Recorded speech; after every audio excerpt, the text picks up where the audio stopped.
সুপ্রিয় শ্রোতা বন্ধুরা, কেমন আছেন সবাই? নিশ্চয়ই ভালো। আচ্ছা, ইতিহাস আপনাদের কেমন লাগে বলুন তো? আজকে যদি ইতিহাসের সাথে ভয় মেশানো কোনো গল্প বলি, কেমন হবে বলুন? জি হ্যাঁ, আপনাদের জন্য আজকে তেমনই একটি গল্প নিয়ে হাজির হয়েছি। তাহলে চলুন শ্রোতা বন্ধুরা, আজকে শুরু করা যাক লেখক হাসানুল ফেরদৌসের গল্প ভুল ভুলাইয়া। আশা করছি গল্পটি আপনাদের বেশ পছন্দ হবে। শুনতে থাকুন এবং আমার সঙ্গেই থাকুন। গাইড লাগবে সাহেব? প্রশ্নটা এলো বাপাস থেকে। ঘাড় ঘুরিয়ে দেখি এক অল্প বয়সী ছেলে করেছে প্রশ্নটা। মনে মনে ভাবছি কিভাবে না করা যায়। আমার ইতস্তত করা দেখে নিজেই বলল, পয়সা কম নিব সাহেব, ভুল ভুলাইয়ার একেবারে ভেতরে নিয়ে যাব তোমাকে। এবার আমি পূর্ণ মনোযোগ দিলাম তার প্রতি। গায়ের রং ফর্সা, দোহারা গড়ন আর উচ্চতায় প্রায় আমার সমান। পরনে মলিন হয়ে যাওয়া লাল চেক শার্ট। বয়স আন্দাজ করে মনে হলো গাইড হিসাবে খুব বেশি দিনের অভিজ্ঞতা তার নেই। কিন্তু ভুলভুলাইয়ার ভেতর পর্যন্ত দেখানোর সাহস যখন করেছে, তখন কিছুটা হলেও বোধহয় চেনে। ভারতের লখনৌ এসেছি দিন দুয়েক হলো। এর মধ্যে অনেকটা খরচ হয়ে গেছে। কম পয়সায় গাইড পেলে আমারও সুবিধা। আগ্রহ নিয়ে তাই দরদাম করলাম। কেবল ভুলভুলাইয়াই দেখব ওকে নিয়ে, তাই 30 রুপিতে রাজি করানো গেল। লখনৌর বড় ইমামবাড়ার ছাদে সেই বিখ্যাত ভুলভুলাইয়া। নবাব আশাফুদ্দৌলার নির্দেশে মোঘল স্থাপত্যের অনুপ্রেরণায় তৈরি বড় ইমামবাড়া দেখে এমনিতেই আমার চোখ ছানা বড়া। বিরাট এক কমপ্লেক্স, যার মাঝখানে মাথা উঁচু করে দাঁড়িয়ে আছে বিশাল এক প্রাসাদ, সেই 18 শতক থেকে। মাথার উপরে সূর্য বেশ তেজ নিয়ে আলো ছড়াতে শুরু করেছে। গাইড ছেলেটার নাম সাহিল। ওর পিছু নিয়ে সিঁড়ি বেয়ে ওপরে উঠে সোজা পা বাড়ালাম ভুলভুলাইয়ার দিকে। সে এক অদ্ভুত ব্যাপার। বাইরের তেজ ছড়ানো আলো ঢোকার গলিপথে ঠিকমতো আসে না, দেখা যায় না এক হাত সামনেও। দিনের বেলা, অথচ গা ছমছম করে। সাহিল ততক্ষণে বলতে শুরু করেছে, এখানে এরকম দেখতে হাজারখানেক গলি আছে। আমরা কেবল বাইরের দিকের গলিতে পা রাখলাম। আস্তে আস্তে যাব ভেতরের দিকে। যত ভেতরে যাব, গলি আরও সরু হবে, জটিল হবে। একই রকম দেখতে দরজা আর সিঁড়িও বাড়বে। পেছনে ফিরতে গেলে দেখবে সব পথই প্রায় একই রকম, কিন্তু এর মধ্যে মাত্র দুটো দিয়েই বের হওয়া যাবে। বাকিগুলো নিয়ে যাবে কানাগলিতে, যেগুলো বন্ধ হয়ে আছে 200 বছরেরও বেশি সময় ধরে।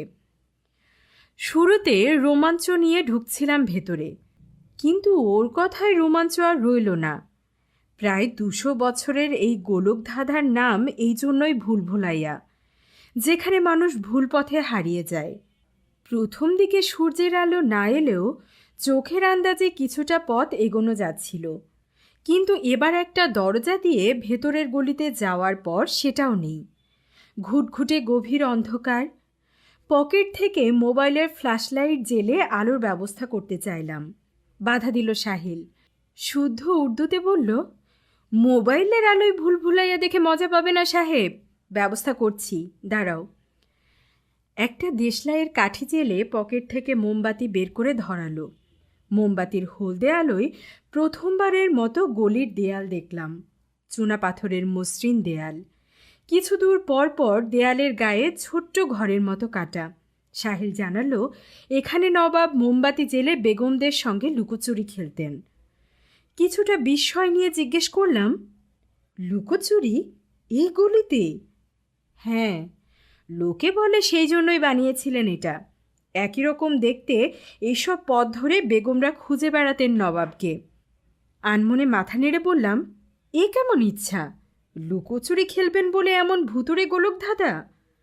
আমার কথায় হা হা করে হেসে উঠল ছেলেটা। বলল, আমার দাদা যেন অবশ্য বলতেন অন্য কথা। কি? কৌতূহলে প্রশ্ন করে বসলাম। আর এই কৌতূহল টের পেয়ে যেন রহস্য শুরু করল সে। বলল, শুনবে শুনবে, চল এগোই। গলিপথ এতটাই সরু যে পাশাপাশি দুজন হাঁটা যায় না। মোমবাতি হাতে নিয়ে সামনে চলছে সাহিল, আর আমি তার পেছনে পেছনে। এখানে এসে কত মানুষ যে হারিয়ে গেছে। ইংরেজদের সময় প্রায় বাজি ধরে এক একজন ঢুকে পড়তো এর মধ্যে। খুব কমই পেরেছে বেরিয়ে আসতে। এসব কথা যে আমি একটু আধটু জানতাম না তা না, কিন্তু ওই সব পথেই হাঁটছি টের পাওয়ার পর মনে হতে লাগলো এত ভেতরে গিয়ে আর কাজ নেই, সময় থাকতে থাকতে বরং বের হয়ে আসি। কেবল সঙ্গে থাকা এই ছেলে আমাকে ভীতু ভাববে বলে এই প্রস্তাব তুললাম না। সামনে একটা মোড় ঘুরে সিঁড়ি দিয়ে নিচে নামার পর মনে হলো বহু দিনের পুরনো একটা বদ্ধ বাতাস আমাদের গায়ে লাগলো। কত দিনের পুরনো, কতকাল এখানে কেউ আসে না, কে তা জানে। গলার স্বর নেমে গেছে। বললাম, সাহিল, এদিকটায় না ঢুকলে চলে না?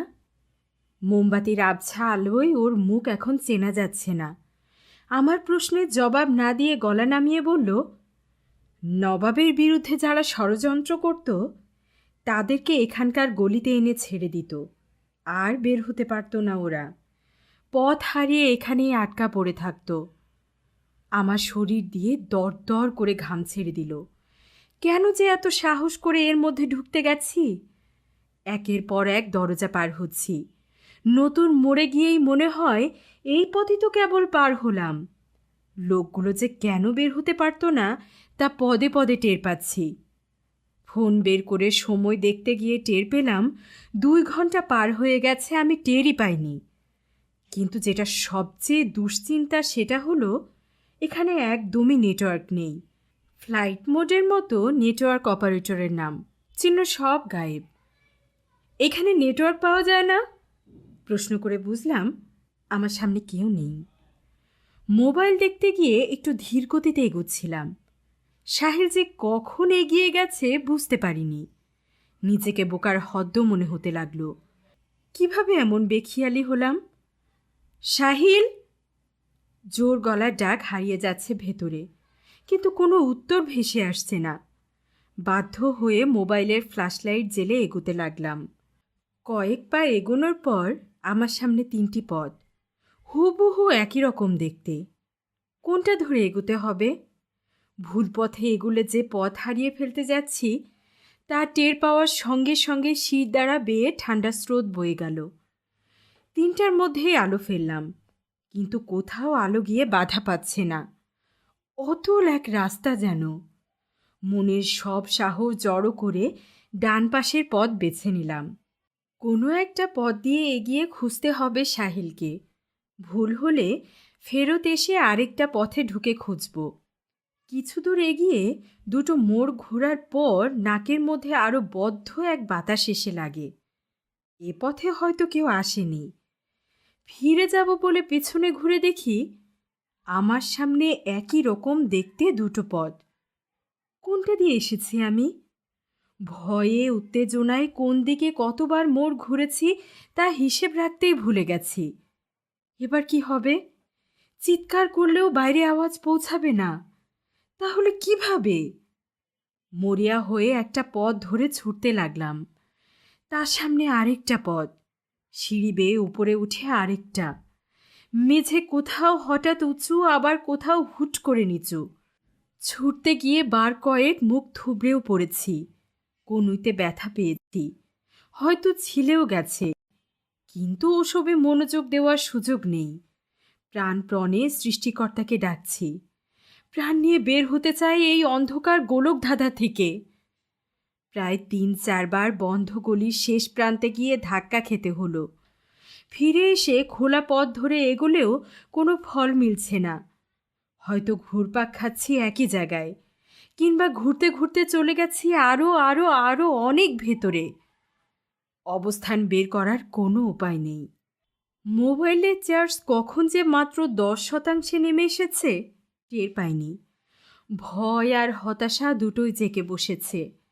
মোবাইলের চার্জ শেষ হয়ে যাওয়া মানে আমার কাছে আর আলো নেই। ভয়ঙ্কর পথে চিরদিনের জন্য আটকে থাকতে হবে ওই পথ হারানো মানুষদের মতো। হাঁটতে হাঁটতে সামনে আরেকটা কানাগলি। সামনে কোনো রাস্তা নেই, একটা দেয়াল নেমে এসেছে সিলিং থেকে। গলার কাছে পেঁচিয়ে থাকা কান্নায় দম বন্ধ হয়ে আসছে আমার। ফিরে আসতে যাব, ওই সময় ফ্ল্যাশ লাইটের আলো পড়ল বন্ধ দেয়ালের দিকে থাকা মেঝের ওপর। একটা কাপড় দেখা যাচ্ছে। হাঁটু ভেঙে বসে কাঁপা কাঁপা হাতে আলো ধরলাম। একটা লাল রঙা মলিন শার্ট, যেটাই আবছাভাবে কালো রঙের চেক বোঝা যাচ্ছে। আমার মাথা ঠিকমতো কাজ করছে না, তবে এটুকু মনে আছে, এই শার্ট দেখেছিলাম সাহিলের গায়ে, যে আমাকে ভুল ভুলাইয়া দেখাবে বলে নিয়ে এসেছিল। কিন্তু এখানে শার্টটা যার গায়ে, তাকে চেনার কোনো উপায় নেই।